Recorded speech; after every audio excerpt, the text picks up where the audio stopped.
शनिवार के दिन भगवान शिव की ये अद्भुत कथा जो मनुष्य एक बार सुन लेता है उसके सारे संकट स्वयं भोलेनाथ हर लेते हैं। दर्शक बंधु, आज शनिवार के इस पावन दिन हम भगवान शिव की ऐसी दिव्य कथा लेकर आए हैं जिसे सुनने भर से मन के भारी बोझ, जीवन के छुपे हुए दुख और वर्षों से चले आ रहे कष्ट स्वयं हल्के होने लगते हैं। शनिवार वह दिन है जब कर्मों का लेखा सबसे गहराई से खुलता है और जब भोलेनाथ अपने सच्चे भक्तों की एक पुकार मात्र से ही संकट हर लेते हैं। कहा जाता है कि जो मनुष्य श्रद्धा और विश्वास के साथ शनिवार के दिन शिव की इस पावन कथा को सुनता है, उसके जीवन में चल रहा अंधकार धीरे धीरे प्रकाश में बदलने लगता है। निराशा, भय, अशांति और दुर्भाग्य स्वयं रास्ता छोड़ देते हैं, क्योंकि जहां शिव का नाम है वहां दुख टिक नहीं सकता। इसलिए आज की इस कथा को केवल कानों से नहीं बल्कि हृदय से सुनिए। हो सकता है शिव की यही लीला, यही संदेश आपके जीवन की उस पीड़ा का अंत बन जाए जिसे आप वर्षों से मौन होकर सहते आ रहे हैं। अब चलिए भक्ति भाव के साथ भगवान शिव की इस पावन कथा में प्रवेश करते हैं।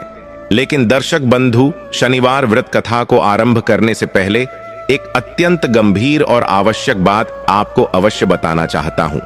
हमारे प्राचीन धर्म ग्रंथ गरुड़ पुराण में स्पष्ट कहा गया है कि शनिवार के दिन सुनी जाने वाली कोई भी व्रत कथा या धर्म कथा यदि बीच में छोड़ दी जाए तो वह केवल अधूरा ज्ञान नहीं देती, बल्कि मन में शंका, भय और भ्रम छोड़ जाती है। और यही अधूरापन कई बार मनुष्य को अपने कर्म पथ से भटका देता है। शनिवार व्रत केवल एक नियम नहीं बल्कि आत्मशुद्धि का मार्ग है। इसलिए इस पावन दिन भगवान शिव और शनिदेव से जुड़ी इस व्रत कथा को अधूरा छोड़ना अपने ही सौभाग्य को अधूरा छोड़ देने के समान माना गया है। अधूरी कथा मन में अधूरे संस्कार छोड़ती है और अधूरे संस्कार जीवन में बाधा बनकर सामने आते हैं। इसीलिए आपसे विनम्र निवेदन है कि आज शनिवार के इस पावन व्रत की कथा को अंत तक अवश्य सुने। यह केवल एक कथा नहीं बल्कि कर्म, संयम और शिव कृपा का दर्पण है जिसमें आप अपने जीवन के दुख, अपने निर्णय और अपने कर्मों का सच्चा प्रतिबिंब देख पाएंगे। संभव है इस कथा का कोई एक प्रसंग, कोई एक वाक्य आपके जीवन की उस पीड़ा का अंत बन जाए जो आपको भीतर ही भीतर तोड़ रही है। और यदि आप स्वयं को सच्चा सनातनी मानते हैं तो आपका यह भी धर्म है कि शनिवार व्रत और भगवान शिव से जुड़ी इस पावन कथा को केवल अपने तक सीमित न रखें, इसे अधिक से अधिक लोगों तक पहुंचाएं ताकि शनिदेव की कृपा और शिव का आशीर्वाद औरों के जीवन से भी दुख हर सके।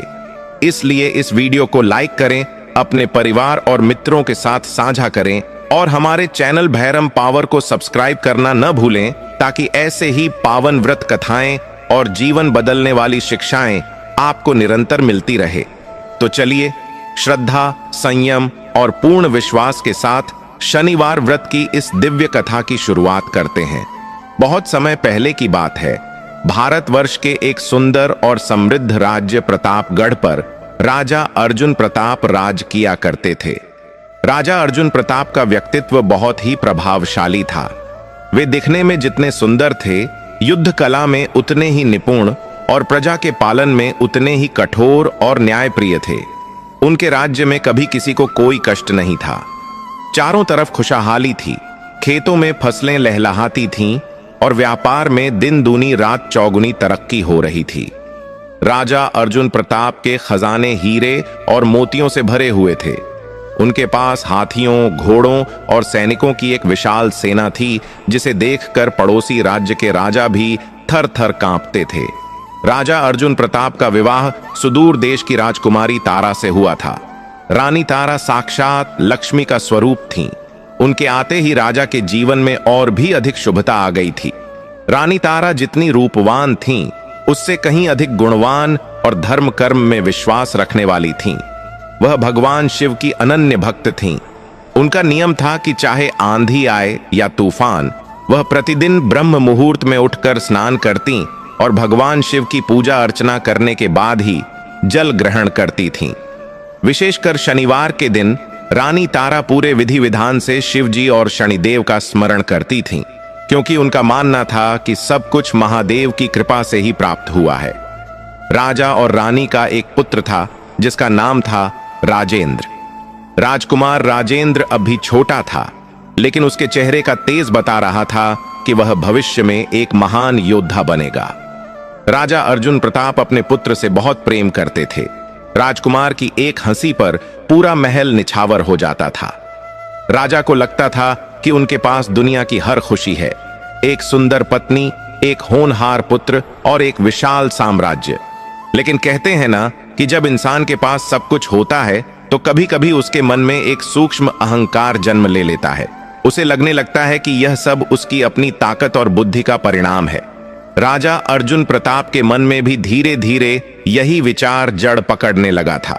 वह सोचने लगे थे कि यह राज्य, यह धन दौलत और यह सुख शांति सब मेरी तलवार की धार और मेरी बुद्धिमानी के कारण है। वह अपनी प्रजा का ध्यान तो रखते थे, लेकिन ईश्वर के प्रति उनकी आस्था कम होने लगी थी। वे अक्सर रानी तारा को पूजा करते देख हंस देते और कहते कि तारा, तुम व्यर्थ ही इतना समय पूजा पाठ में गंवाती हो, असली शक्ति तो हमारी भुजाओं में है। रानी उन्हें समझाती कि महाराज, यह सब महादेव का दिया हुआ प्रसाद है, हमें कभी भी देने वाले को नहीं भूलना चाहिए। लेकिन राजा अपनी सफलता के नशे में इन बातों को अनसुना कर देते थे। समय बीतता गया। एक बार शनिवार का दिन था।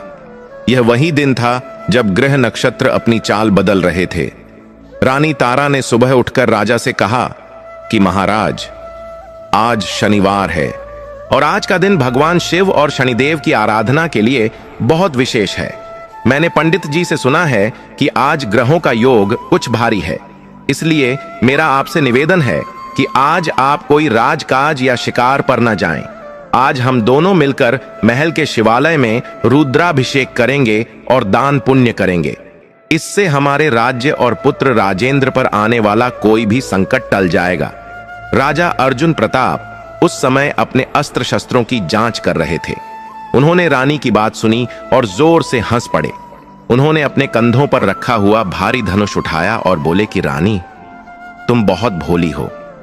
संकट कमजोर लोगों पर आते हैं, अर्जुन प्रताप पर नहीं। मेरी तलवार की चमक देखकर काल भी अपना रास्ता बदल लेता है। आज मैंने अपने मंत्रियों के साथ जंगल में शिकार पर जाने का कार्यक्रम बनाया है। वहां एक आदमखोर शेर का आतंक है, मुझे उसका अंत करना है। तुम अपना पूजा पाठ करो, मैं अपने क्षत्रिय धर्म का पालन करने जा रहा हूं। रानी तारा का मन किसी अनहोनी की आशंका से कांप उठा। उन्होंने फिर से राजा के हाथ पकड़ लिए और विनती की कि महाराज, आज रुक जाइए। न जाने क्यों मेरा मन बहुत घबरा रहा है। आज का दिन आप महादेव के चरणों में बिताइए। शिकार तो कल भी हो सकता है, लेकिन राजा के सिर पर तो अहंकार का भूत सवार था। उन्होंने रानी का हाथ स्नेह से हटाया और बोले कि चिंता मत करो तारा, मैं शाम होने से पहले ही शेर का शिकार करके वापस आ जाऊंगा। और हां, आज शाम को हम अपनी जीत का जश्न मनाएंगे। तुम महल को सजवाने की तैयारी करो। इतना कहकर राजा अर्जुन प्रताप अपने घोड़ों और सैनिकों के साथ जंगल की ओर निकल पड़े। घोड़ों की टाप से धरती गूंज उठी। आगे आगे राजा का सफेद घोड़ा पवन वेग से दौड़ रहा था और पीछे उनकी सेना। जंगल में प्रवेश करते ही वातावरण कुछ अजीब सा हो गया। हवाएं तेज चलने लगीं और आसमान में काले बादल घिर आए। ऐसा लग रहा था जैसे प्रकृति राजा को रोकने का प्रयास कर रही हो, लेकिन राजा ने इन संकेतों को नजरअंदाज कर दिया। वे गहरे जंगल में घुसते चले गए। दोपहर होते होते राजा अपनी सेना से कुछ अलग हो गए। एक हिरण का पीछा करते करते वे घने जंगल के उस हिस्से में पहुंच गए जहां सूरज की रोशनी भी ठीक से नहीं पहुंच पा रही थी। वहां बड़े बड़े पेड़ और झाड़ियां थीं। अचानक राजा का घोड़ा बिधक गया और जोर से हिनहिनाया। राजा ने घोड़े को संभालने की बहुत कोशिश की, लेकिन घोड़ा शांत नहीं हुआ। तभी राजा को झाड़ियों के पीछे कुछ सरसराहट सुनाई दी। उन्हें लगा कि वही शेर वहां छिपा है। राजा ने तुरंत अपना धनुष उठाया और बिना ठीक से देखे केवल आवाज की दिशा में एक बाण छोड़ दिया। बाण के छूटते ही वहां से किसी जानवर की नहीं, बल्कि एक इंसान के चीखने की आवाज आई। हे राम की आवाज सुनकर राजा के पैरों तले जमीन खिसक गई। वे तुरंत घोड़े से नीचे उतरे और उस दिशा में दौड़े। वहां जाकर उन्होंने जो दृश्य देखा उससे उनका कलेजा मुंह को आ गया। झाड़ियों के पीछे कोई शेर नहीं था, बल्कि एक वृद्ध साधु बैठे ध्यान कर रहे थे और राजा का बाण सीधा उनके कंधे पर लगा था। साधु के शरीर से रक्त की धारा बह रही थी। राजा अर्जुन प्रताप कांपते हुए साधु के पास गए और उनके चरणों में गिर पड़े।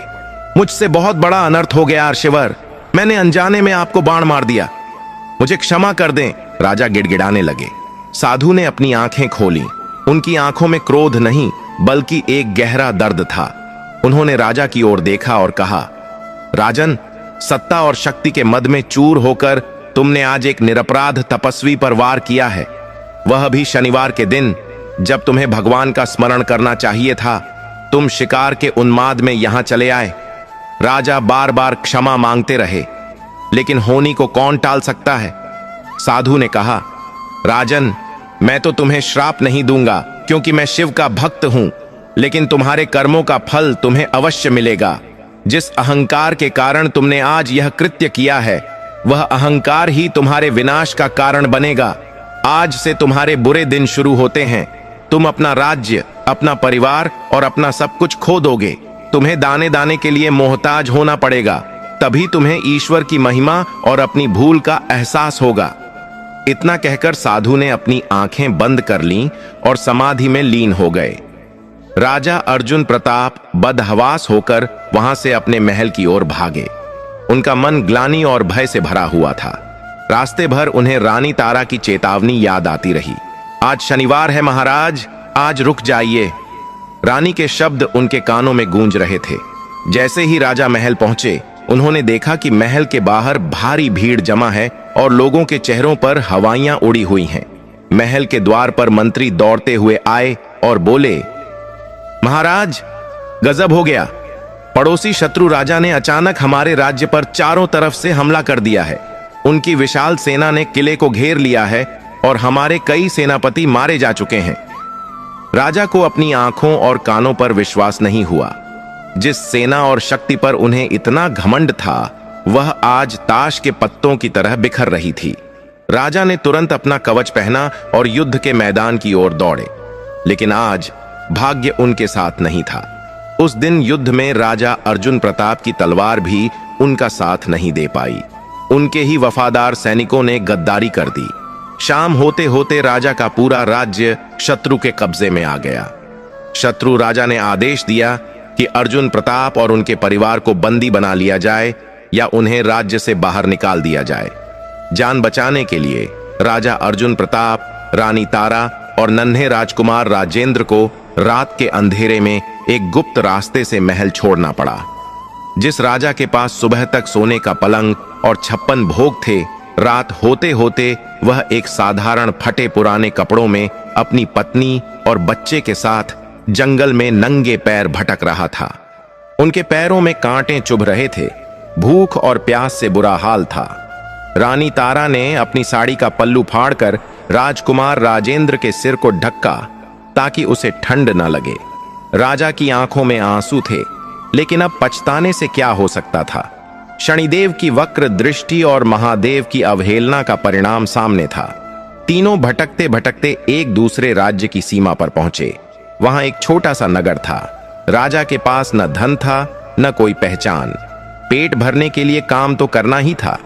राजा अर्जुन प्रताप ने अपनी पहचान छुपाकर एक लकड़ी काटने वाले के यहां मजदूरी करना शुरू किया।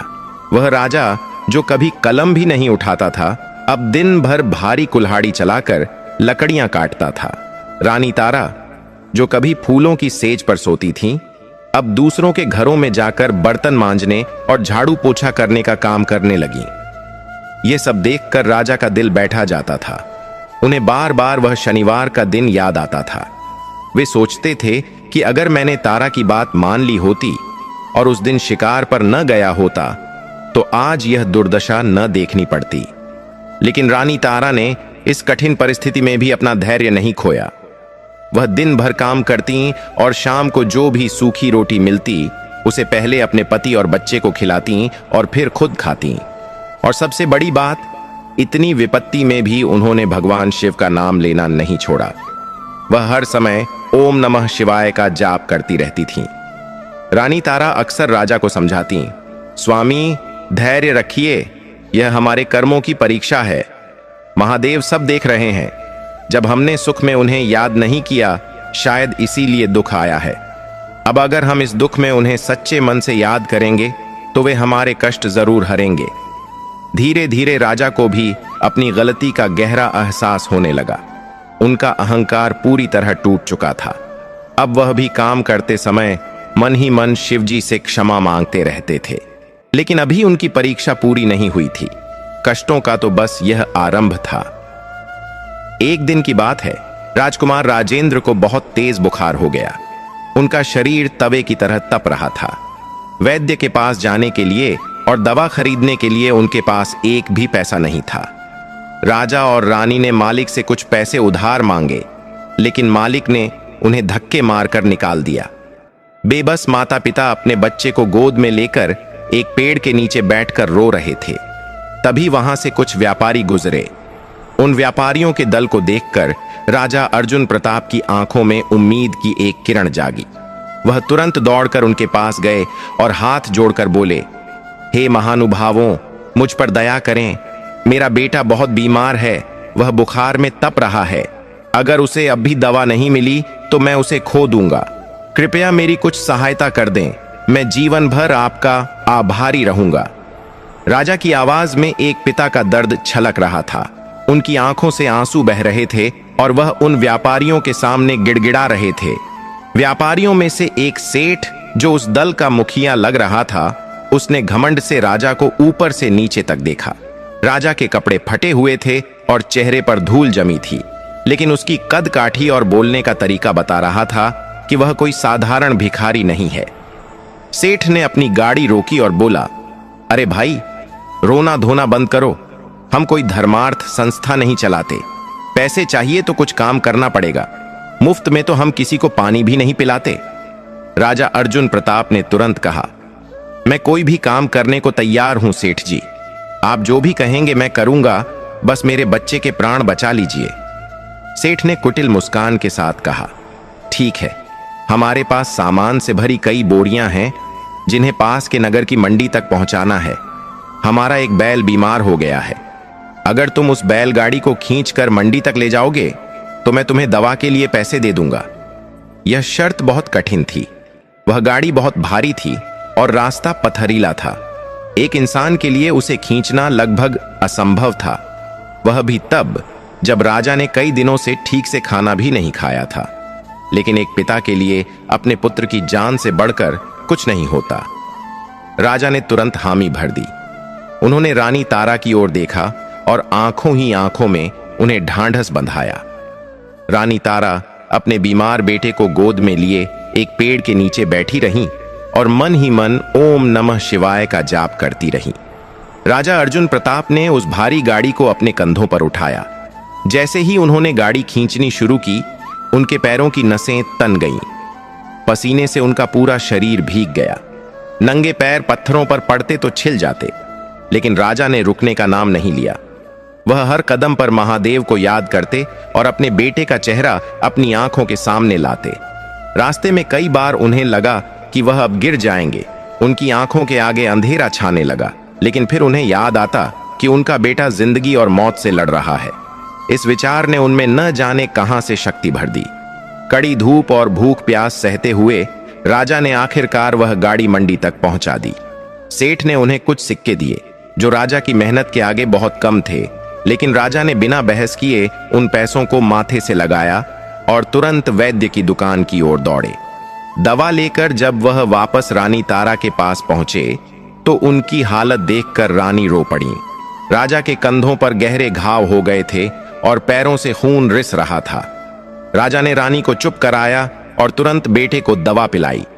महादेव की कृपा और दवा के असर से धीरे धीरे राजकुमार राजेंद्र का बुखार उतरने लगा। रात होते होते राजेंद्र ने आंखें खोली। अपने बेटे को होश में देखकर राजा और रानी ने एक दूसरे को गले लगा लिया और भगवान शिव का धन्यवाद किया। उस रात उन्होंने वहीं खुले आसमान के नीचे रात बिताई, लेकिन उनके मन में संतोष था कि उनका बेटा सुरक्षित है। अगले दिन से उनके जीवन का एक नया और कठिन अध्याय शुरू हुआ। वह नगर एक बड़ा व्यापारिक केंद्र था। राजा और रानी ने रहने के लिए शहर के बाहर एक छोटी सी टूटी फूटी झोपड़ी ढूंढ ली। वह झोपड़ी एक गंदे नाले के किनारे थी, जहां से हर वक्त बदबू आती रहती थी। महलों में रहने वाले राजा रानी, जिनके कमरों में दिन रात इत्र की खुशबू महकती थी, अब इस गंदगी के बीच रहने को मजबूर थे। लेकिन उनके पास कोई और चारा नहीं था। पेट पालने के लिए राजा अर्जुन प्रताप को काम ढूंढना पड़ा। उन्हें एक अनाज की दुकान पर सफाई और बोझा ढोने का काम मिल गया। जिस हाथ में कभी राजदंड होता था, अब उस हाथ में झाड़ू थी। वह सुबह से शाम तक दुकान की साफ सफाई करते, भारी बोरियां उठाते और ग्राहकों की डांट फटकार सुनते। दुकानदार बहुत ही खड़ूस स्वभाव का था। वह राजा को जरा सी गलती पर गालियां देता, लेकिन राजा सब कुछ चुपचाप सह लेते। दूसरी तरफ रानी तारा ने भी घर चलाने में मदद करने का फैसला किया। उन्होंने आसपास के अमीर घरों में जाकर बर्तन मांजने और कपड़े धोने का काम शुरू कर दिया। रानी के कोमल हाथों में छाले पड़ गए थे। ठंडे पानी में घंटों काम करने से उनकी उंगलियां सूज जाती थीं। लेकिन जब वह शाम को अपने पति और बेटे के लिए 2 वक्त की रोटी का इंतजाम कर पाती, तो उन्हें अपना सारा दर्द भूल जाता। समय बीतता गया। राजा और रानी ने अपनी भूख मारकर, अपने शरीर को तोड़कर राजकुमार राजेंद्र की परवरिश की। वे खुद बासी रोटी खाते, लेकिन राजेंद्र के लिए हमेशा ताजे भोजन का प्रबंध करते।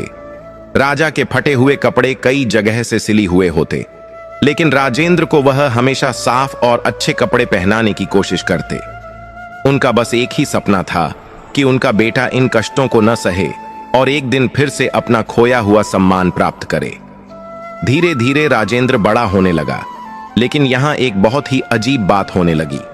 माता पिता के इतने त्याग और बलिदान को देखकर जहां राजेंद्र को विनम्र और समझदार होना चाहिए था, वहीं उसके स्वभाव में एक चिड़चिड़ापन आने लगा। उसने कभी अपने माता पिता के संघर्ष को समझने की कोशिश नहीं की।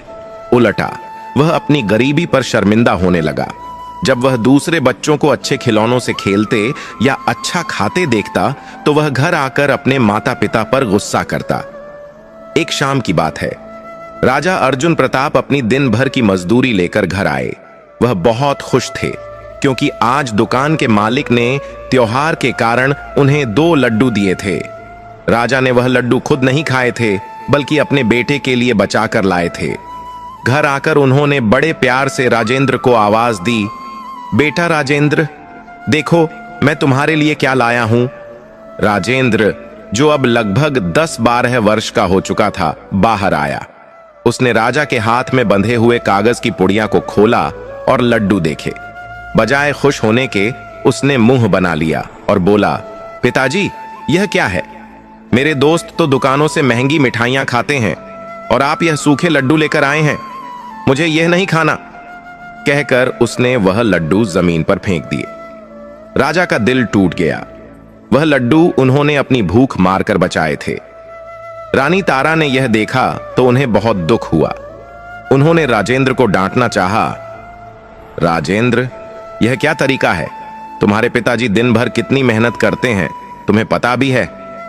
लेकिन राजा ने रानी को रोक दिया। उन्होंने जमीन से लड्डू उठाए, उन्हें झाड़ा और मुस्कुराते हुए बोले, कोई बात नहीं तारा, बच्चा है, शायद इसका मन कुछ और खाने का होगा। मैं कल कोशिश करूंगा कि इसके लिए कुछ बेहतर ला सकूं। राजा का यह अत्यधिक मोह ही उनकी दूसरी सबसे बड़ी गलती बन रहा था। वह अपने बेटे की हर जायज और नाजायज जिद को पूरा करने में लगे थे, यह सोचकर कि उसने अपना राजपाट खोया है, इसलिए उसे कोई कमी महसूस न हो। लेकिन वह यह नहीं देख पा रहे थे कि इस लाड़ प्यार ने राजेंद्र को एक स्वार्थी और अहंकारी इंसान बनाना शुरू कर दिया था। गरीबी ने राजा का अहंकार तो तोड़ दिया था, लेकिन अब उनके बेटे के अंदर एक नए तरह का अहंकार जन्म ले रहा था। उधर रानी तारा का नियम अब भी नहीं टूटा था। वह रोज सुबह जल्दी उठकर, चाहे कितनी भी थकान हो, नाले के किनारे जाकर थोड़ा साफ पानी ढूंढती, स्नान करती और मिट्टी का एक शिवलिंग बनाकर उसकी पूजा करती। वह हर शनिवार को विशेष प्रार्थना करती कि हे महादेव, हमारे पापों की सजा हमें मिल चुकी है, अब हमारे पुत्र का भविष्य सुधार दो। लेकिन शायद नियति ने उनके लिए अभी और भी कड़े इम्तिहान लिख रखे थे। राजकुमार राजेंद्र जब थोड़ा और बड़ा हुआ, तो राजा ने निर्णय लिया कि उसे अच्छी शिक्षा मिलनी चाहिए। राजा को डर था कि मजदूरी करते करते उनका बेटा अनपढ़ न रह जाए। उन्होंने शहर के एक अच्छे विद्यालय में उसका दाखिला करवाने का सोचा, लेकिन वहां की फीस बहुत ज्यादा थी। राजा की महीने भर की कमाई भी उस फीस के लिए कम थी। रात को दिए की मध्यम रोशनी में राजा और रानी ने विचार विमर्श किया। रानी ने अपनी कानों की बालियां, जो उन्होंने बड़ी मुश्किल से छिपा कर रखी थीं और जो उनके मायके की आखिरी निशानी थीं, राजा के हाथ में रख दी। रानी की आंखों में आंसू थे, लेकिन आवाज में दृढ़ता थी। उन्होंने कहा, स्वामी, इन्हें बेच दीजिए। मेरे कानों की शोभा से ज्यादा जरूरी मेरे बेटे का भविष्य है। उसे पढ़ाइए ताकि वह इस गरीबी के दलदल से निकल सके। राजा का गला भर आया। उन्होंने कांपते हाथों से वो बालियां ली। अगले ही दिन उन्होंने वो बालियां बेचकर राजेंद्र का दाखिला एक अच्छे गुरुकुल में करवा दिया। राजेंद्र को लगा कि यह तो उसका अधिकार है। उसने एक बार भी अपनी मां के खाली कानों की तरफ नहीं देखा। वह नए कपड़े पहनकर और किताबें लेकर गुरुकुल जाने लगा। लेकिन गुरुकुल में जाकर राजेंद्र ने पढ़ाई पर ध्यान देने की बजाय वहां के अमीर छात्रों की नकल करना शुरू कर दिया। वह उनसे झूठ बोलता कि उसके पिता बहुत बड़े व्यापारी हैं, बस अभी किसी काम से बाहर गए हैं। वह अपने माता पिता की असलियत छुपाने लगा। अगर कभी राजा या रानी उससे मिलने गुरुकुल जाते तो वह उनसे मिलने से कतराता या दूर से ही इशारा कर देता कि वे चले जाएं। उसे अपने गंदे और गरीब माता पिता को दोस्तों से मिलवाने में शर्म आती थी। यह सब देखकर रानी तारा का मन अंदर ही अंदर रोता था। वह शिव जी की मूरत के सामने बैठकर कहती, प्रभु, यह कैसी माया है। हम जिसके लिए अपना खून पसीना एक कर रहे हैं, वही हमें पहचानने से इनकार कर रहा है। क्या यही हमारे कर्मों का फल है? लेकिन राजा अर्जुन प्रताप अब भी उम्मीद का दामन थामे हुए थे। उन्हें लगता था कि जब बेटा पढ़ लिख कर समझदार होगा तो सब ठीक हो जाएगा। लेकिन तभी एक ऐसी घटना घटी जिसने उनकी उम्मीदों को एक और गहरा झटका दिया। राजेंद्र को गुरुकुल की तरफ से एक समारोह के लिए कुछ विशेष धन की आवश्यकता थी। उसने घर आकर जिद पकड़ ली कि उसे पैसे चाहिए ही चाहिए। राजा के पास एक भी पैसा नहीं था। घर में खाने को अन्न का एक दाना नहीं था। राजा ने बेटे को समझाने की कोशिश की, बेटा, अभी मेरे पास पैसे नहीं हैं। मालिक ने तनख्वाह नहीं दी है, कुछ दिन रुक जाओ। इस पर राजेंद्र भड़क गया। उसने घर का सामान उठा उठा कर फेंकना शुरू कर दिया। जो थोड़ी बहुत गृहस्थी उन्होंने जोड़ी थी, मिट्टी के बर्तन, पानी का मटका, सब उसने तोड़ दिया। वह चिल्लाया, अगर आप मेरी छोटी सी जरूरत पूरी नहीं कर सकते तो मुझे पैदा क्यों किया? मुझे ऐसी दरिद्रता में नहीं रहना। आप लोग मेरे लिए एक बोझ बन गए हो। अपने ही बेटे के मुंह से ये शब्द सुनकर राजा और रानी पत्थर की मूरत बन गए। जिस बेटे की जान बचाने के लिए राजा ने बैल बनकर गाड़ी खींची थी, जिस बेटे के लिए रानी ने अपने गहने बेच दिए, आज वही बेटा उन्हें बोझ कह रहा था। बाहर आसमान में बादल गरजने लगे, मानो प्रकृति भी इस कलयुगी पुत्र के व्यवहार पर क्रोधित हो रही हो। राजेंद्र के उन कड़वे शब्दों ने राजा और रानी के दिलों को छलनी कर दिया था। आप लोग मेरे लिए एक बोझ बन गए हो। यह वाक्य किसी भी माता पिता के लिए मृत्युदंड से कम नहीं होता। उस रात झोपड़ी में चूल्हा नहीं जला। राजा अर्जुन प्रताप और रानी तारा पूरी रात जागते रहे। बाहर बारिश हो रही थी और अंदर उनकी आंखों से आंसुओं की बरसात। लेकिन कहते हैं ना कि माता पिता का दिल बहुत बड़ा होता है। सुबह होते ही उन्होंने अपने अपमान को भुला दिया और फिर से उसी संघर्ष में जुट गए। उन्हें लगा कि शायद गरीबी और अभाव ने बच्चे के मन में कड़वाहट भर दी है। अगर हम इसे सुखी जीवन दे पाएं तो शायद इसका स्वभाव बदल जाएगा। समय का पहिया अपनी गति से घूमता रहा। साल दर साल बीतते गए। राजा अर्जुन प्रताप अब समय से पहले ही बूढ़े दिखने लगे थे। कमर झुक गई थी, बालों में सफेदी आ गई थी और चेहरे पर झुर्रियां पड़ी थीं। दिन रात भारी बोझा ढोने के कारण उनका शरीर कमजोर हो गया था। रानी तारा के सुंदर हाथ अब खुरदरे और कठोर हो चुके थे, लेकिन उनकी मेहनत रंग लाई। राजेंद्र ने अपनी पढ़ाई पूरी कर ली थी। वह अब एक बांका जवान हो चुका था। दिखने में वह बिल्कुल अपने पिता राजा अर्जुन प्रताप जैसा सुंदर था, लेकिन गुणों में वह उनसे बिल्कुल विपरीत था। पढ़ाई पूरी करने के बाद राजेंद्र को शहर के एक बड़े सेठ के यहाँ मुनीम की नौकरी मिल गई। यह दिन राजा और रानी के लिए किसी उत्सव से कम नहीं था। उन्हें लगा कि अब उनके दुख के दिन खत्म हो जाएंगे। राजा अर्जुन प्रताप ने उस दिन अपनी फटी हुई जेब से कुछ सिक्के निकालकर मंदिर में प्रसाद चढ़ाया। शाम को जब राजेंद्र पहली बार काम से लौटा तो राजा और रानी दरवाजे पर पलकें बिछाए उसका इंतजार कर रहे थे। उन्हें उम्मीद थी कि बेटा अपनी पहली कमाई माता पिता के चरणों में रखेगा और उनका आशीर्वाद लेगा। राजेंद्र आया। उसने नए और महंगे कपड़े पहन रखे थे। उसके हाथ में कुछ मिठाइयां और खुद के लिए खरीदा हुआ सामान था। राजा अर्जुन प्रताप ने आगे बढ़कर उसे गले लगाना चाहा, लेकिन राजेंद्र ने उन्हें हाथ से रोक दिया। उसने घृणा से अपने पिता के मैले कपड़ों को देखा और बोला, पिताजी दूर रहिए, मैंने अभी ये नए कपड़े पहने हैं, आपके पसीने और गंदगी से ये खराब हो जाएंगे। राजा के बढ़े हुए हाथ हवा में ही रुक गए। उन्होंने एक फीकी मुस्कान के साथ अपने हाथ पीछे खींच लिए। रानी तारा ने पानी का गिलास आगे बढ़ाया और पूछा, बेटा आज तेरी पहली कमाई का दिन है, कैसा रहा सब? राजेंद्र ने पानी पिया और लापरवाही से बोला, ठीक था सेठ जी, मेरे काम से खुश हैं, लेकिन मुझे वहां बहुत शर्मिंदगी उठानी पड़ी। राजा ने चिंतित होकर पूछा, क्यों बेटा, क्या किसी ने कुछ कहा? राजेंद्र ने गुस्से में कहा, कहा नहीं, लेकिन सब मेरे बारे में बातें कर रहे थे। सबको पता चल गया कि मैं इस गंदे नाले के किनारे इस टूटी हुई झोपड़ी में रहता हूं।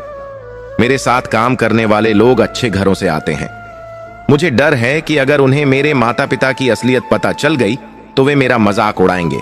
इसलिए मैंने वहां सबको कह दिया है कि मेरे माता पिता गांव में रहते हैं और मैं यहां अपने दूर के रिश्तेदारों के साथ रहता हूं। यह सुनकर रानी तारा का कलेजा मुंह को आ गया। जिस बेटे के लिए उन्होंने अपनी पहचान खो दी, आज वही बेटा समाज में उनकी पहचान छुपा रहा था। राजा अर्जुन प्रताप ने गहरी सांस ली और कहा, ठीक है बेटा, अगर हमारी वजह से तुम्हें शर्मिंदगी होती है तो हम तुम्हारे दफ्तर की तरफ कभी नहीं आएंगे। तुम बस खुश रहो और तरक्की करो। राजेंद्र को लगा कि माता पिता मान गए हैं। उसने अपनी तनख्वाह का एक हिस्सा भी उन्हें नहीं दिया। उसने सारे पैसे अपने शौक पूरा करने में, नए कपड़े खरीदने में और दोस्तों के साथ घूमने में खर्च करना शुरू कर दिया। घर का खर्च अब भी राजा की मजदूरी और रानी के बर्तन मांजने से ही चल रहा था। कभी कभी तो स्थिति ऐसी हो जाती कि घर में खाने को नहीं होता, लेकिन राजेंद्र बाहर होटलों में खाना खाकर आता और घर आकर सो जाता। राजा और रानी भूखे पेट ही सो जाते, यह सोचकर कि चलो बेटा तो भूखा नहीं है। एक दिन की बात है, सावन का महीना था और मूसलाधार बारिश हो रही थी। राजेंद्र सुबह अपना छाता घर पर ही भूल गया था। दोपहर होते होते बारिश और तेज हो गई। राजा अर्जुन प्रताप को चिंता होने लगी। उन्होंने सोचा कि बेटा भीग जाएगा तो बीमार पड़ जाएगा। वह अपनी पुरानी फटी हुई छतरी लेकर और राजेंद्र के लिए टिफिन में गर्मा गर्म खाना लेकर उसके दफ्तर की ओर निकल पड़े। राजा कांपते हाथों में छाता और टिफिन पकड़े सेठ की दुकान के बाहर पहुंचे। उनके कपड़े बारिश और कीचड़ से सने हुए थे। चौकीदार ने उन्हें भिखारी समझकर रोकना चाहा, लेकिन राजा ने कहा कि वह मुनीम राजेंद्र के पिता हैं। चौकीदार हंस पड़ा, लेकिन उसने अंदर संदेश भिजवा दिया। जब राजेंद्र को पता चला कि उसका पिता दुकान के बाहर खड़ा है तो उसका चेहरा गुस्से से लाल हो गया। वह तेजी से बाहर आया। उसने देखा कि उसके पिता कीचड़ में सने खड़े हैं और उनके हाथ में एक पुराना सा टिफिन है। आसपास के कर्मचारी और राहगीर उन्हें देख रहे थे। राजेंद्र ने पिता का हाथ पकड़ा और उन्हें खींचते हुए एक कोने में ले गया। आपको मैंने मना किया था ना यहां आने से? राजेंद्र गुर्राया। आप मेरी इज्जत मिट्टी में मिलाने पर क्यों तुले हैं? लोग क्या सोचेंगे कि इतना पढ़ा लिखा मुनीम एक मजदूर का बेटा है। देखिए अपनी हालत, किसी भिखारी से कम नहीं लग रहे आप। राजा अर्जुन प्रताप की आंखों में पानी भर आया। उन्होंने टिफिन आगे बढ़ाते हुए कहा, बेटा तू छाता भूल गया था और मुझे लगा कि तुझे भूख लगी होगी, इसलिए। राजेंद्र ने झटके से टिफिन हाथ से मार दिया। खाना कीचड़ में गिर गया। मुझे आपकी भूख और छाते की चिंता नहीं है, मुझे अपनी इज्जत की चिंता है। चले जाइए यहां से और दोबारा अपनी ये मनहूस शक्ल लेकर मेरे दफ्तर मत आइएगा। राजा अर्जुन प्रताप बारिश में भीगते हुए अपनी टूटी हुई छतरी और बिखरे हुए खाने को वहीं छोड़कर वापस लौट आए। उस दिन उनकी आत्मा पूरी तरह रो पड़ी थी। घर आकर उन्होंने रानी तारा को कुछ नहीं बताया, बस चुपचाप एक कोने में लेट गए। उन्हें वह साधु का श्राप याद आ रहा था। उन्हें लग रहा था कि शायद शारीरिक कष्टों से ज्यादा बड़ा कष्ट यह मानसिक संताप है जो उन्हें अपनी ही औलाद से मिल रहा है। कुछ महीने और बीते। राजेंद्र अब घर में भी माता पिता से सीधे मुंह बात नहीं करता था। उसे अब इस बात की जल्दी थी कि कैसे वह इस गरीबी से हमेशा के लिए पीछा छुड़ा ले, और इसका एक ही रास्ता उसे नजर आ रहा था, विवाह। उसने पता लगाया कि शहर के एक धनी व्यापारी की इकलौती बेटी है। व्यापारी अपनी बेटी के लिए एक घर जमाई ढूंढ रहा था जो उनके व्यापार को भी संभाल सके। राजेंद्र दिखने में सुंदर था और चतुर भी। उसने किसी तरह उस व्यापारी को प्रभावित कर लिया। रिश्ता लगभग पक्का हो गया। व्यापारी और उसकी पत्नी लड़के का घर और परिवार देखने आना चाहते थे। यह राजेंद्र के लिए सबसे बड़ी मुसीबत थी। वह जानता था कि अगर ससुराल वालों ने उसकी झोपड़ी और उसके गरीब माता पिता को देख लिया तो यह रिश्ता टूट जाएगा। वह दौड़कर घर आया। उसने राजा और रानी को बुलाया और एक ऐसा प्रस्ताव रखा जिसे सुनकर धरती भी कांप जाए। राजेंद्र ने कहा, पिताजी, मां, मेरी शादी एक बहुत बड़े घर में तय हो रही है। इससे हमारी किस्मत बदल जाएगी। लेकिन एक समस्या है, वे लोग बहुत अमीर हैं और अगर उन्होंने आप लोगों को इस हालत में देखा तो वे अपनी बेटी मुझे नहीं देंगे। रानी तारा ने पूछा, तो हम क्या करें बेटा, क्या हम छिप जाएं? राजेंद्र ने बेशर्मी से कहा, नहीं, छिपने से काम नहीं चलेगा। वे लोग कल घर देखने आ रहे हैं। मैंने उनसे झूठ बोला है कि यह झोपड़ी हमारे नौकरों की है और हमारा असली घर अभी बन रहा है। मैंने पास ही के एक खाली पड़े अच्छे मकान को किराए पर लिया है, एक दिन के लिए। मैं चाहता हूं कि कल जब वे लोग आएं तो आप दोनों वहां नौकर बनकर रहें। आप पिताजी माली का काम करने का नाटक करेंगे और मां, आप घर की नौकरानी बनकर चाय नाश्ता देंगी। खबरदार जो किसी ने यह बताया कि आप मेरे माता पिता हैं। राजा अर्जुन प्रताप सन्न रह गए। एक राजा जिसने कभी हजारों लोगों पर हुकूमत की, आज उसका अपना बेटा उसे अपने ही ससुर के सामने नौकर बनने को कह रहा था। रानी तारा की आंखों से आंसू बह निकले। उन्होंने कहा, बेटा, हम गरीब जरूर हैं, लेकिन हम तेरे मां बाप हैं। तू हमें दुनिया के सामने नौकर कहेगा? राजेंद्र चिल्लाया, बस एक दिन की तो बात है। अगर आप इतना भी नहीं कर सकते तो मुझे भूल जाइए। यह शादी मेरे लिए बहुत जरूरी है। अगर यह रिश्ता टूटा तो मैं घर छोड़कर चला जाऊंगा या आत्महत्या कर लूंगा। बेटे की धमकी के आगे माता पिता का स्वाभिमान हार गया। पुत्र मोह ने फिर से उन्हें झुकने पर मजबूर कर दिया। राजा ने भारी मन से कहा, ठीक है बेटा, अगर तेरी खुशी इसी में है तो हम कल तेरे नौकर बन जाएंगे। हम नहीं चाहते कि हमारी वजह से तेरा बना बनाया काम बिगड़ जाए। अगली सुबह राजेंद्र ने राजा और रानी को किराए के उस अच्छे मकान में ले जाकर पुराने लेकिन साफ कपड़े पहनाए जो नौकरों जैसे लगते थे। उसने उन्हें बार बार समझाया कि कैसे सिर झुकाकर खड़े रहना है और मालिक कहकर बात करनी है। दोपहर को लड़की वाले आए। वे बहुत ही अमीर और घमंडी किस्म के लोग थे। राजेंद्र ने बड़े आदर से उनका स्वागत किया। राजा अर्जुन प्रताप बगीचे में पौधों को पानी दे रहे थे, जैसा कि तय हुआ था। लड़की के पिता ने राजेंद्र से पूछा, यह बूढ़ा कौन है? राजेंद्र ने हंसते हुए कहा, जी, यह हमारा पुराना नौकर है। थोड़ा कम सुनता है और मंद बुद्धि है, लेकिन काम कर लेता है। यह शब्द राजा के कानों में पिघले हुए शीशे की तरह पड़े। जिस पिता ने उसे उंगली पकड़कर चलना सिखाया, उसे आज वह मंदबुद्धि नौकर बता रहा था। अंदर कमरे में रानी तारा कांपते हाथों से चाय की ट्रे लेकर आई। लड़की की मां ने उन्हें घृणा से देखा और राजेंद्र से कहा, तुम्हारे नौकर बहुत गंदे रहते हैं। देखो इसके हाथ कितने खुरदरे हैं। इसे कहो ट्रे मेज पर रख दे और दूर हट जाए। रानी तारा ने चुपचाप ट्रे रखी और पल्लू से अपना मुंह छिपाकर रोते हुए रसोई में चली गई। शिव जी की परम भक्त एक राजरानी आज अपने ही बेटे के नाटक में एक अछूत दासी की तरह व्यवहार पा रही थी, लेकिन उन्होंने उफ तक नहीं की ताकि बेटे का भेद न खुल जाए। शाम को जब लड़की वाले रिश्ता पक्का करके चले गए तो राजेंद्र खुशी से झूम उठा।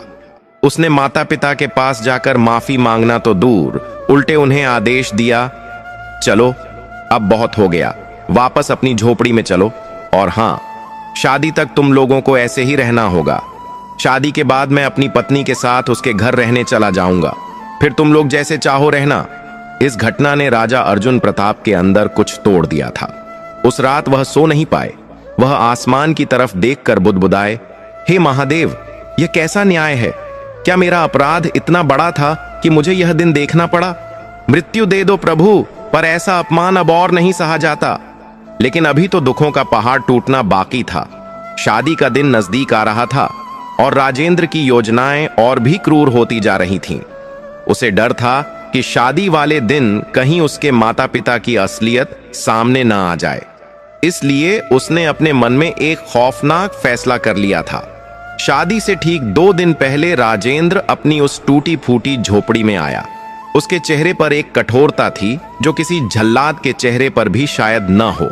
राजा अर्जुन प्रताप और रानी तारा, जो अपने बेटे की शादी की खबर सुनकर भले ही उन्हें बुलाया न गया हो, मन ही मन थोड़े उत्साहित थे कि उनका बेटा गृहस्थ जीवन में प्रवेश करने जा रहा है।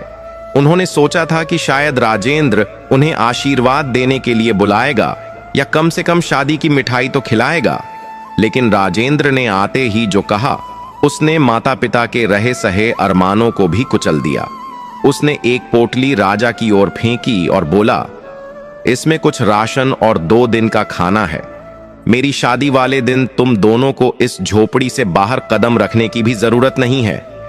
अगर तुम लोग वहां बारात के आसपास भी दिखाई दिए तो लोग पूछेंगे कि ये भिखारी कौन है, और मैं नहीं चाहता कि मेरी खुशी के दिन मुझे शर्मिंदा होना पड़े। रानी तारा का दिल भर आया। उन्होंने रोते हुए पूछा, बेटा, क्या हम दूर से भी तेरी सेहराबंदी नहीं देख सकते? एक मां के लिए उसके बेटे की शादी देखना ही सबसे बड़ा सुख होता है। हम वादा करते हैं, हम किसी को नहीं बताएंगे कि हम कौन हैं। हम भीड़ में कहीं छिपकर खड़े हो जाएंगे। राजेंद्र चिल्लाया, नहीं, मुझे तुम लोगों पर रत्ती भर भी भरोसा नहीं है। तुम वहां भी रोना धोना शुरू कर दोगे या तुम्हारी फटी हुई हालत देखकर कोई ना कोई सवाल पूछ ही लेगा। इसलिए बेहतर यही है कि तुम लोग यहीं रहो और दरवाजा बंद करके पड़े रहो। और सुन लो, शादी के बाद मैं सीधे अपने ससुराल यानी अपनी पत्नी के महल में रहने जा रहा हूं। मुझे ढूंढने की कोशिश मत करना।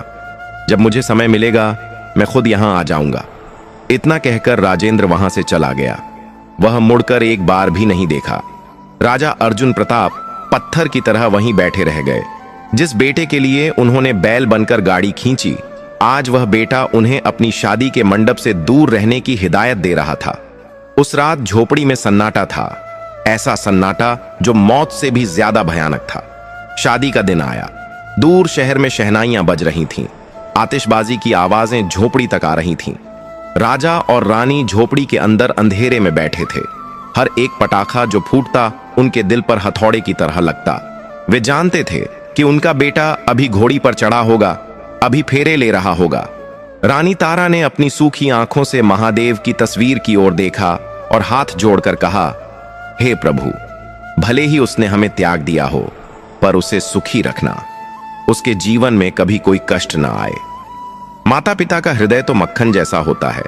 संतान चाहे कितना भी दुख दे, उनके मुंह से दुआ ही निकलती है। विवाह संपन्न हुआ और जैसा कि राजेंद्र ने कहा था, वह अपने ससुराल के आलीशान भवन में जाकर रहने लगा। वहां उसे हर सुख सुविधा मिल गई।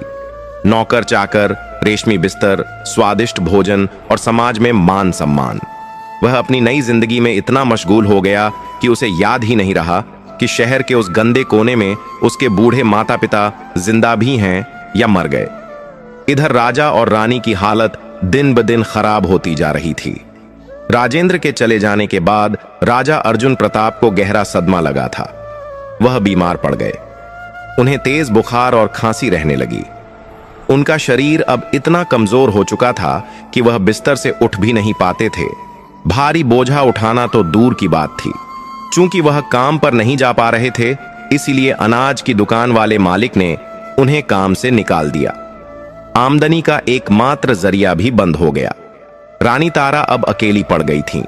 वह बुढ़ापे और कमजोरी के बावजूद लोगों के घरों में काम मांगने जाती लेकिन उनकी कमजोर हालत देखकर लोग उन्हें काम देने से कतराते थे। कई बार उन्हें भीख मांगकर खाना जुटाना पड़ता था। वह राजा के इलाज के लिए इधर उधर भटकती, लेकिन बिना पैसों के कौन इलाज करता। घर में जो थोड़ा बहुत राशन राजेंद्र फेंक गया था वह भी खत्म हो चुका था। एक दिन झोपड़ी का मालिक आ धमका। उसने कहा, ए बुढ़े, 2 महीने से किराया नहीं मिला है, या तो आज शाम तक पैसे दो, वरना अपना ये कबाड़ उठाओ और यहां से निकलो। मुझे ये झोपड़ी किसी और को देनी है। राजा ने खांसते हुए हाथ जोड़े। मालिक, मेरा बेटा अभी अभी शादी करके गया है, वह आते ही पैसे दे देगा। बस कुछ दिन की मोहलत और दे दीजिए। मेरी तबीयत बहुत खराब है, हम कहां जाएंगे? मालिक ने क्रूरता से कहा, मैंने सुना है तेरा बेटा तो तुझे छोड़कर ससुराल में जा बसा है, वह अब कभी नहीं आएगा। मुझे कहानियां मत सुनाओ, शाम तक जगह खाली कर देना। और वही हुआ। शाम होते होते मकान मालिक ने उनका बचा खुचा सामान बाहर फेंक दिया और उन्हें धक्के मारकर निकाल दिया। राजा अर्जुन प्रताप, जो कभी सोने के पलंग पर सोते थे, और रानी तारा, जिनके इशारे पर दासियां दौड़ती थीं, आज वे दोनों सड़क पर बेसहारा खड़े थे। उनके सिर पर छत भी नहीं थी। राजा का शरीर बुखार से तप रहा था और रानी की आंखों में आंसू सूख चुके थे। वे धीरे धीरे चलते हुए शहर के एक शिव मंदिर के बाहर पहुंचे। मंदिर की सीढ़ियों के पास एक कोना खाली था, वहीं उन्होंने अपना डेरा डाल लिया। मंदिर में आने वाले भक्त जो कुछ प्रसाद या सिक्के दे देते, उसी से उनका गुजारा चलने लगा। यह वही शनिवार का दिन था जब उनकी किस्मत पलटने वाली थी, लेकिन अभी परीक्षा की घड़ी समाप्त नहीं हुई थी। शनिवार की शाम थी। मंदिर में आरती हो रही थी, घंटियों की आवाज गूंज रही थी। राजा अर्जुन प्रताप ठंड से ठिठुर रहे थे। रानी तारा ने अपनी फटी हुई साड़ी से उन्हें ढकने की कोशिश की। तभी मंदिर से कुछ लोग बाहर निकले। उनमें से एक व्यक्ति ने राजा को पहचान लिया। वह राजा के पुराने राज्य का एक व्यापारी था जो अब इस शहर में बस गया था। लेकिन राजा की हालत इतनी बदल चुकी थी कि उसे विश्वास नहीं हो रहा था। उसने पास आकर पूछा, क्या आप प्रतापगढ़ के महाराज अर्जुन प्रताप तो नहीं हैं? राजा ने शर्म से अपना मुंह छिपा लिया। वह नहीं चाहते थे कि कोई उन्हें इस हाल में देखे, लेकिन रानी तारा ने हिम्मत जुटाई। उन्होंने सोचा शायद यह व्यक्ति कोई मदद कर दे। रानी ने कहा, हां भाई, यह वही है। समय की मार ने हमें यहां ला खड़ा किया है। वह व्यक्ति बहुत दुखी हुआ। उसने कहा, महाराज, आपकी यह दशा, मैंने सुना था कि आपका राज्य शत्रुओं ने छीन लिया, लेकिन आप तो महान योद्धा थे। और आपका बेटा, मैंने सुना था वह यहीं किसी बड़े सेठ का दामाद बन गया है। क्या वह आपकी देखभाल नहीं करता? बेटे का नाम सुनते ही राजा की आंखों से आंसू बह निकले। उन्होंने कुछ नहीं कहा। वह व्यक्ति समझदार था। उसने स्थिति को भांप लिया। उसने अपनी जेब से कुछ स्वर्ण मुद्राएं निकालकर रानी के हाथ में दी और कहा, महारानी जी, इसे रख लीजिए। यह मेरे पास अभी इतना ही है। मैं कल आपके लिए कुछ और व्यवस्था करूंगा। रानी ने उन मुद्राओं को देखा। बहुत समय बाद उनके हाथ में सोना आया था। इससे वे राजा का इलाज करवा सकती थीं, एक छोटा सा घर ले सकती थीं। लेकिन तभी वहां एक घटना घटी। मंदिर के पास ही कुछ जुआरी बैठे जुआ खेल रहे थे। उनकी नजर रानी के हाथ में चमकती मुद्राओं पर पड़ी। जैसे ही वह भला आदमी वहां से गया, वे बदमाश राजा और रानी के पास आए। उन्होंने चाकू निकाला और धमकाया, ए बुढ़िया, जो कुछ तेरे हाथ में है चुपचाप हमें दे दे, वरना अब भी इस बुढ़े का गला रेत देंगे। रानी तारा भयभीत हो गई। एक तरफ पति की जान थी, दूसरी तरफ पति के इलाज के लिए मिले पैसे। राजा ने कमजोर आवाज में कहा, तारा, दे दो उन्हें, प्राणों से बढ़कर धन नहीं है। रानी ने कांपते हाथों से वह सारी मुद्राएं उन बदमाशों को दे दी। वे हंसते हुए चले गए। राजा और रानी फिर से शून्य पर आ गए। अब तो उम्मीद की वह आखिरी किरण भी बुझ गई थी। भूख से उनकी आंतें कुलबुला रही थीं। राजा की हालत बहुत ज्यादा बिगड़ गई थी। उन्हें सांस लेने में भी तकलीफ हो रही थी। तभी रानी तारा को याद आया कि आज शनिवार है। उन्होंने राजा का सिर अपनी गोद में रखा और आंसुओं के साथ बोली, स्वामी, आपको याद है जब हम महल में थे तो वह अंतिम शनिवार था जब मैंने आपसे पूजा करने को कहा था और आप शिकार पर चले गए थे। उसी दिन हमने साधु का अपमान किया था और शिव की अवहेलना की थी। आज फिर वही शनिवार है। हमारी सारी विपत्तियां शनिवार से ही जुड़ी हैं। मुझे लगता है कि अब हमारे प्रायश्चित का समय आ गया है।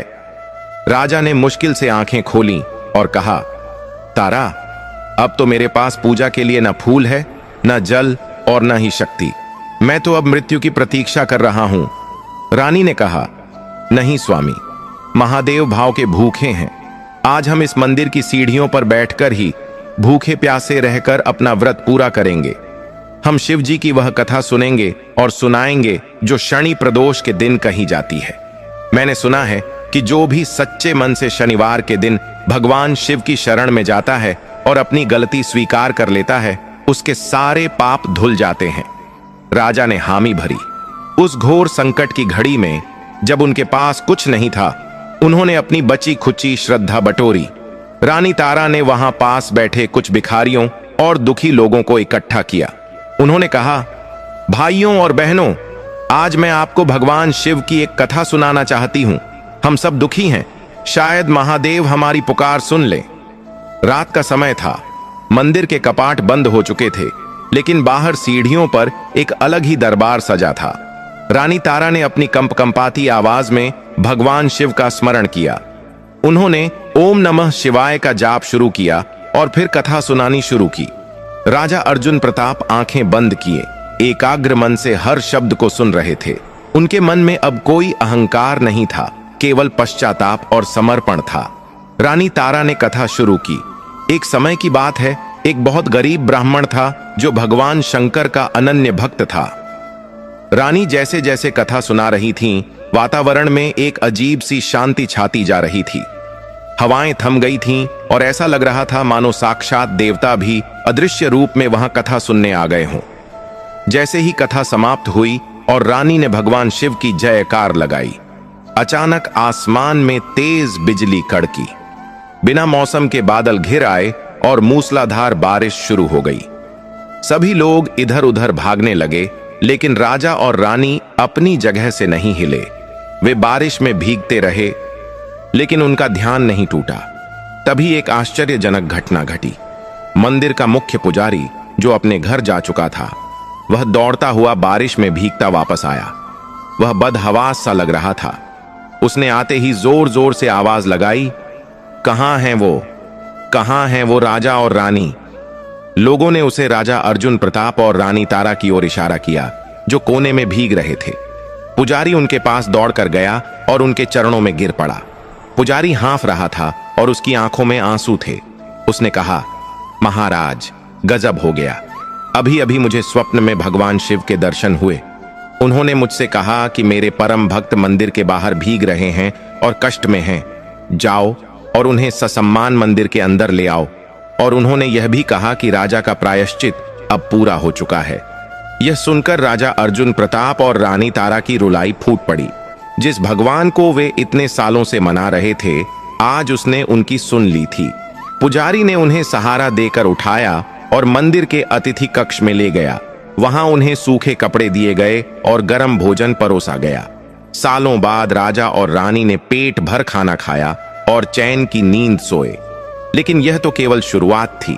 असली चमत्कार तो अगली सुबह होने वाला था, जो न केवल राजा और रानी की किस्मत बदलने वाला था, बल्कि उनके अहंकारी बेटे राजेंद्र और उस धोखेबाज दुनिया को भी एक बड़ा सबक सिखाने वाला था। महादेव की लीला अब अपना असली रंग दिखाने वाली थी। अगली सुबह जब सूर्य की पहली किरण मंदिर के शिखर पर पड़ी, तो शहर में एक अजीब सी हलचल शुरू हो गई। मंदिर के बाहर घोड़ों की टाप और नगाड़ों की आवाज सुनाई देने लगी। राजा अर्जुन प्रताप और रानी तारा, जो अभी अभी सोकर उठे थे, घबरा गए। उन्हें लगा कि शायद फिर कोई मुसीबत आ गई है। लेकिन जब उन्होंने बाहर झांक कर देखा तो उनकी आंखें फटी की फटी रह गईं। मंदिर के द्वार पर हजारों की भीड़ थी और सबसे आगे वही शत्रु राजा खड़ा था, जिसने अर्जुन प्रताप का राज्य छीना था। लेकिन आज उसके हाथ में तलवार नहीं थी, बल्कि वह नंगे पैर और सिर झुकाए खड़ा था। उसके पीछे मंत्रियों के हाथों में राज मुकुट और राज्य की चाबियां थीं। पुजारी ने राजा अर्जुन प्रताप और रानी तारा को बाहर आने का संकेत दिया। जैसे ही वे दोनों बाहर आए, शत्रु राजा उनके चरणों में गिर पड़ा। उसने रोते हुए कहा, महाराज अर्जुन प्रताप, मुझे क्षमा कर दें। जब से मैंने आपका राज्य छीना है, मुझे एक पल भी चैन नहीं मिला, और कल रात तो अनर्थ ही हो गया। भगवान शिव ने मुझे स्वप्न में रौद्र रूप दिखाया और चेतावनी दी कि अगर मैंने सूर्योदय से पहले आपका राज्य आपको नहीं लौटाया तो मेरा कुल नष्ट हो जाएगा। मैं महादेव के कोप से डर गया हूं। अपना यह राज्य संभालिए महाराज। मैं अपनी सेना लेकर वापस जा रहा हूं। वहां खड़ी भीड़ ने जब यह चमत्कार देखा तो हर हर महादेव के जयकारों से आकाश गूंज उठा। जिस राजा को कल तक कोई भिखारी समझकर धक्के मार रहा था, आज वह फिर से राजाधिराज बन गया था। मंत्रियों ने वहीं मंदिर की सीढ़ियों पर राजा अर्जुन प्रताप का राज तिलक किया और उन्हें राजमुकुट पहनाया। रानी तारा की आंखों से खुशी के आंसू बह रहे थे। उन्हें विश्वास नहीं हो रहा था कि शनिवार की एक कथा और सच्चे मन से किए गए पश्चाताप ने उनकी किस्मत को रातों रात पलट दिया था। राजा अर्जुन प्रताप अब बदल चुके थे। राजमुकुट पहनने के बाद भी उनके अंदर जरा भी अहंकार नहीं आया। उन्होंने सबसे पहले उस पुजारी के पैर छुए, फिर उन गरीबों को गले लगाया जिनके साथ उन्होंने रात बिताई थी। उन्होंने घोषणा की कि आज से मेरे राज्य में कोई भी भूखा नहीं सोएगा और हर शनिवार को पूरे राज्य में भगवान शिव और शनिदेव की पूजा होगी। वाजे गाजे के साथ राजा और रानी अपने पुराने महल की ओर लौटे। महल जो वीरान हो चुका था फिर से दीपों से जगमगा उठा। रसोइयां फिर से पकवान बनाने लगे और दास दासियां सेवा में लग गईं। राजा अर्जुन प्रताप का खोया हुआ सम्मान, धन और वैभव सब कुछ दोगुना होकर वापस मिल गया था। यह साक्षात शिव जी की कृपा थी। लेकिन कहानी अब भी खत्म नहीं हुई थी। कर्मों का हिसाब अब भी बाकी था। उधर शहर के उस आलीशान मकान में जहां राजेंद्र अपने ससुराल में रह रहा था, वहां हड़कंप मच गया। पूरे शहर में खबर आग की तरह फैल गई थी कि राजा अर्जुन प्रताप वापस आ गए हैं, और वे कोई और नहीं बल्कि वही मजदूर थे जो इतने सालों से यहां कष्ट भोग रहे थे। राजेंद्र के ससुर जो एक नामी व्यापारी थे, जब उन्हें यह पता चला तो उनके पैरों तले जमीन खिसक गई। वह तुरंत समझ गए कि राजेंद्र ने उनसे कितना बड़ा झूठ बोला था। उसने अपने माता पिता को नौकर बताया था, जबकि असल में वे ही राजा और रानी थे। व्यापारी को अपनी भूल का एहसास हुआ और राजेंद्र के धोखे पर बहुत गुस्सा आया। राजेंद्र उस समय अपने कमरे में आराम कर रहा था। उसके ससुर गुस्से में वहां पहुंचे और चिल्लाए, धोखेबाज! तूने हमसे कहा था कि तेरे माँ बाप गांव में हैं। तूने उस दिन जिन नौकरों का अपमान कराया, वे साक्षात राजा अर्जुन प्रताप और रानी तारा थे। तू एक महान राजा का बेटा होकर भी इतना नीच कैसे हो सकता है, जिसने अपने ही माता पिता को भिखारी बना दिया? राजेंद्र हकलाने लगा, नहीं, वो बात दरअसल। ससुर ने उसकी एक न सुनी। उन्होंने कहा, निकल जा मेरे घर से। मुझे ऐसे पापी और कपट्टी दामाद की कोई जरूरत नहीं है। जो अपने माता पिता का नहीं हुआ, वह मेरी बेटी का क्या होगा? मेरी बेटी आज ही तुझे तलाक देगी। राजेंद्र की पत्नी ने भी उसे घृणा से देखा और अपने पिता के पास खड़ी हो गई। पल भर में राजेंद्र का सारा घमंड चकनाचूर हो गया। उसके ससुर ने उसे धक्के मारकर अपने घर से बाहर निकाल दिया। वही राजेंद्र जिसने अपने माता पिता को घर से निकाला था, आज खुद सड़क पर आ गया था। उसके पास न नौकरी थी, न घर, न पैसा और न ही परिवार। वह पागलों की तरह सड़कों पर भटकने लगा। उसे भूख लगने लगी, लेकिन उसकी जेब खाली थी। उसे वह दिन याद आया जब उसने अपने पिता के हाथ से टिफिन गिरा दिया था। आज उसे एक एक दाने की कीमत समझ आ रही थी। लोग उसे पहचान कर ताने मारने लगे, देखो, यह वही कलयुगी बेटा है जिसने अपने भगवान जैसे माता पिता को ठुकरा दिया था। शर्म और भूख से बेहाल होकर राजेंद्र के पास अब एक ही रास्ता बचा था, अपने माता पिता की शरण। वह गिरता पड़ता, रोता बिलखता राजा अर्जुन प्रताप के महल के द्वार पर पहुंचा। द्वारपालों ने उसे रोक लिया। राजेंद्र चिल्लाया, मुझे अंदर जाने दो, मैं युवराज हूं, मैं राजा का बेटा हूं। द्वारपाल हंसे और बोले, राजा का कोई बेटा नहीं है। उनका बेटा तो मर गया था जिस दिन उसने अपने माता पिता को त्याग दिया था। भाग जा यहां से। शोर सुनकर राजा अर्जुन प्रताप और रानी तारा बालकनी में आए। उन्होंने देखा कि नीचे राजेंद्र फटे हाल में खड़ा रो रहा है। रानी का दिल पसीज गया। आखिर मां तो मां होती हैं, उन्होंने राजा की ओर देखा। राजा समझ गए। उन्होंने द्वारपालों को आदेश दिया कि उसे अंदर आने दिया जाए। राजेंद्र दौड़ता हुआ दरबार में आया और राजा रानी के चरणों में गिर पड़ा। वह फूट